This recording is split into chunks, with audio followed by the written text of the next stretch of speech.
Bem-vindos ao Na Base da Pesquisa, podcast onde a ciência sai do papel e vem para a conversa. Olá, meus ouvintes! Hoje vamos explorar um tipo de estudo que ele parece simples, mas na verdade é muito importante para entendermos a saúde da população, o funcionamento das políticas públicas e até o perigo que é causado pela má interpretação dos dados.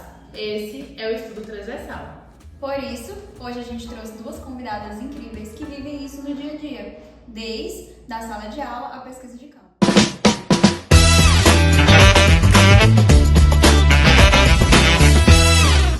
Agora sim, eu sou Camila. E eu sou a Ananda. E com nós hoje temos duas convidadas que são super especiais. Elas são pura ciência e prática. A primeira é a Rosana. Ela é professora renomadíssima aqui na Bahia, de bioestatística. Então, seja bem-vinda, Rosana. Obrigada, meninas. Adoro quando a gente transforma a estatística em conversa e assim a gente acaba por aproximar mais as pessoas da ciência. E aqui a gente tem Marisol, pesquisadora de saúde, e ela trabalha com inquérito e análise de dados. Seja bem-vinda, Marisol. Obrigada, meninas. É um prazer estar aqui hoje e falar sobre estudo transversal. É como falar da minha rotina. É através desse tipo de estudo que a gente consegue enxergar diversas realidades que a gente acaba ignorando. Então é um prazer estar aqui hoje para falar desse tipo de estudo.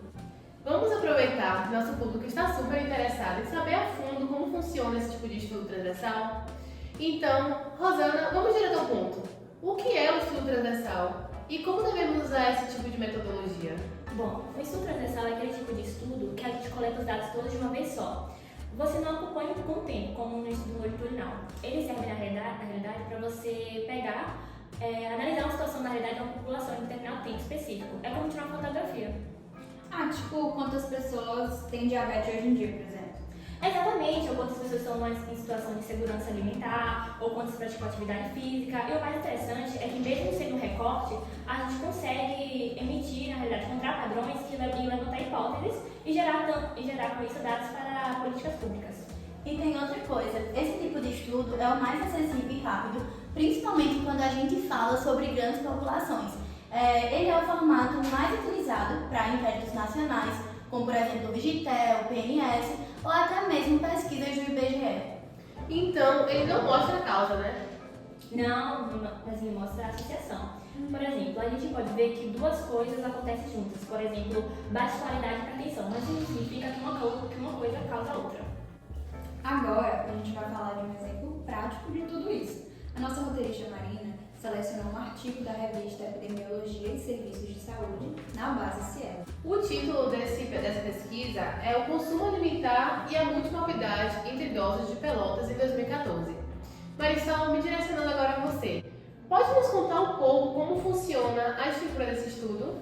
Claro, esse estudo é um tipo clássico de estudo transversal. Foi um estudo que analisou cerca de 1.426 idosos residentes na área urbana de Pelotas, que tem em média de 60 ou mais anos, e essa amostragem foi feita em 2 conglomerados, mas claro, sempre respeitando critérios estatísticos e também a representatividade daquela população.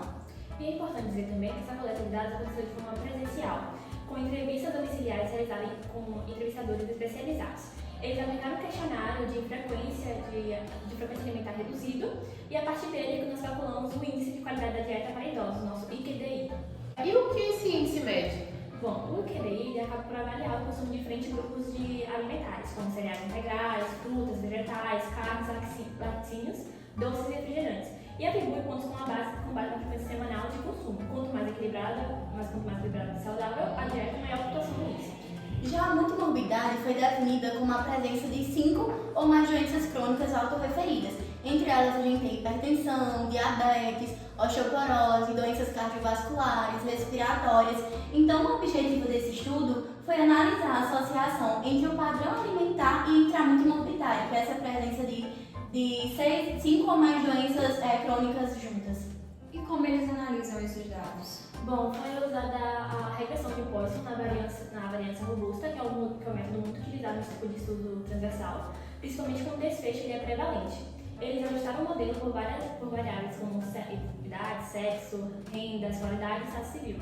Entendi. E quais foram os principais resultados que tivemos com esse tipo de estudo? Olha só que interessante. Entre homens, o consumo de alimentos integrais de 1 a 6 vezes por semana foi associado ao alto índice de multimorbidade. enquanto o consumo de carne de uma forma regular foi associada a uma menor chance de multimorbidade, tanto em homens quanto em mulheres. Mas isso não é contraditório com o que a gente escuta sobre alimentação saudável? Sim, à primeira vista parece, mas isso mostra o valor da interpretação crítica dos dados. A associação não implica causalidade. Idosos que consomem mais alimentos integrais, por exemplo, eles podem ser justamente aqueles que já têm doenças crônicas e passaram a adotar uma alimentação mais saudável por orientação médica. E ao contrário também, pessoas com boa saúde podem manter uma dieta tradicional, uma dieta com carne e não terem tantas doenças. Mas isso não quer dizer que a carne é um alimento protetor. A pesquisa é um estudo transversal, então ele não analisa o que tem antes. Então a gente não vai ver exatamente as causas. Sim, exatamente. Então, na prática, ele sugere relações, mas não diz a fundo o que causou o quê. Ou seja, ele não diz a causa, não investiga a causa daquele problema. É isso? Exatamente. O papel desse tipo de estudo é levantar hipóteses e mostrar padrões que devem ser investigados com mais a fundo.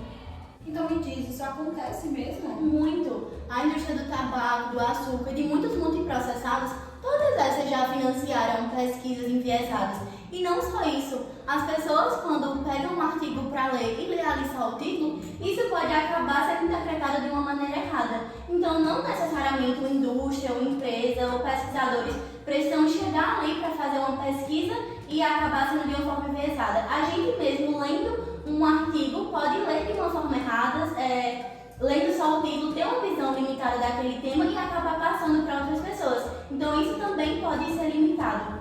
É por isso que a gente sempre insiste que é preciso olhar o método, o financiamento, o desenho do estudo, os ajustes estratégicos, porque a ciência mal feita ou mal lida, ela pode ser muito perigosa e acabar causando coisas inimagináveis. Exatamente, por isso que é importante a gente, não só nesse estudo que a gente está falando sobre o estudo transversal, mas qualquer informação que a gente for pegar na internet, outros tipos de artigo também, é muito importante a gente pegar, ver quais são os autores, qual foi a revista que ele foi publicado. Então é muito importante a gente ter noção do que a gente está lendo, para que a gente não pegue informação e use uma informação errada, porque a gente teve ali ela de fácil acesso.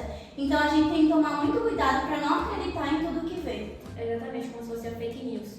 Isso. Sim.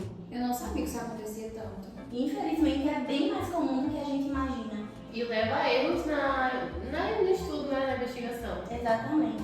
Gente, antes da gente começar o podcast, a gente usou nossas redes sociais para pedir para vocês mandarem curiosidades que vocês têm sobre o estudo transversal para que as meninas possam responder. Então vamos lá. O primeiro ouvinte é Marcos Lázaro. Ele perguntou assim: gente, é verdade que o estudo transversal pode mostrar que fumar protege contra algumas doenças? Oi Marcos Lázaro, tudo bem? Boa pergunta. Na verdade, isso realmente já apareceu em alguns estudos transversais sobre o Parkinson, mas isso não quer dizer que fumar seja bom. Esse tipo de estudo, como a gente falou aqui, é uma associação, não mostra a causa. Então, talvez quem tem predisposição a Parkinson realmente fume menos, por questões até neurológicas mesmo. Mas isso não quer dizer que fumar seja bom.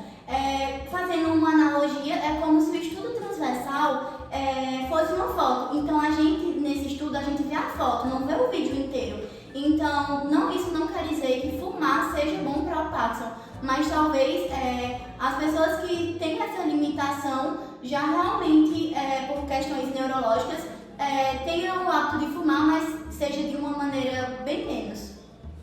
Uma pergunta aqui agora é de Manu Miranda. Vi que inteligência artificial na medicina usa estudo transversal para aprender. Como assim? Ela quer saber. Oi, Manu. Sim, muitos algoritmos de IA, tipo aqueles que analisam exames ou preveem riscos de doenças, são treinados como bancos de dados transversais. Então, são coletados em um momento específico.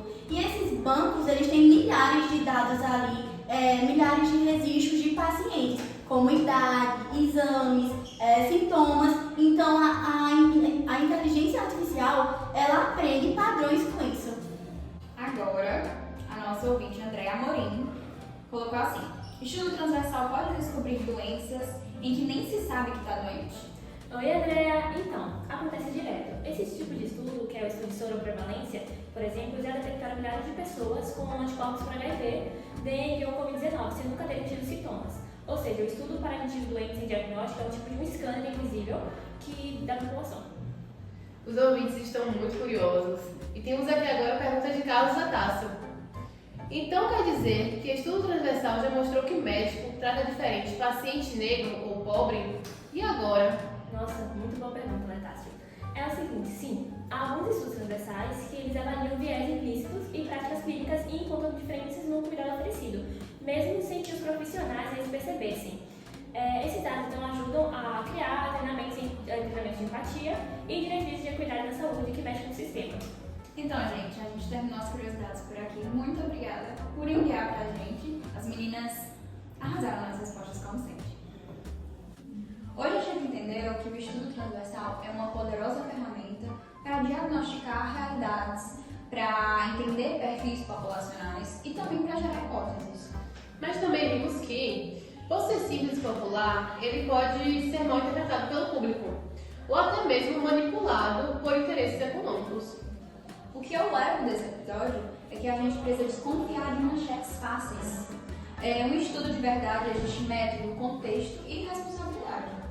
Para mim ficou muito claro como a ciência ela precisa ser ética, transparente e nada mais, nada menos do que comprometida com a sociedade. Dado, ele não é só número. Ele tem todo o impacto social, político, socioeconômico e até emocional. Agora a gente queria saber, Rosana e Marisol, que recado vocês querem deixar para os nossos ouvintes? Com certeza, se eu puder deixar uma mensagem, seria: valorize a ciência feita com responsabilidade e transparência.